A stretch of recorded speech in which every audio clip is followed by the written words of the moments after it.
Et cet après-midi, le matador espagnol Ponce a enflammé les arènes. Il a récolté 2 oreilles et la queue. Et puis en marge de cette corrida, les anti-corridas ont manifesté, une manifestation originale puisqu'ils avaient affrété un avion qui a survolé les arènes cet après-midi.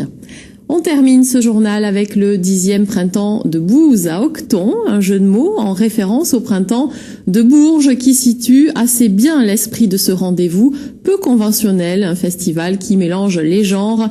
Le thème principal cette année était le voyage, des concerts, des conférences et des rencontres. Reportage du côté d'Aucton cet après-midi, Pascalina Risa et Enrique Garibaldi.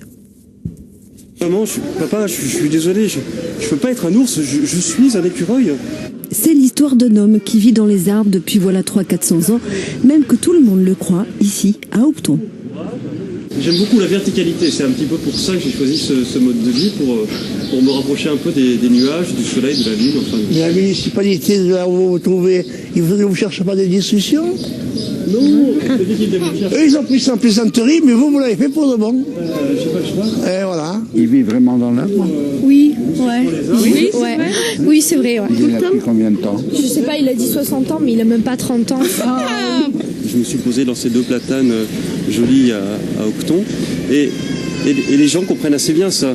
Bienvenue au cœur d'un voyage où la fantaisie, l'imagination, l'esprit s'envolent. Bienvenue au 10e printemps de Bouze, en opposition à celui de Bourges, car ici, des Bourges, il n'y en a pas. Ce festival est né avant tout autour d'un état d'esprit, celui de l'éducation populaire. On apporte une dimension un peu plus spectacle vivant, culturel, tout en essayant de préserver ce côté éducatif qui fait sens et vraiment est dans l'identité du festival. Donc cette année, on propose des spectacles, des concerts, de la marionnette, tout en laissant le temps aux gens de se rencontrer, de parler.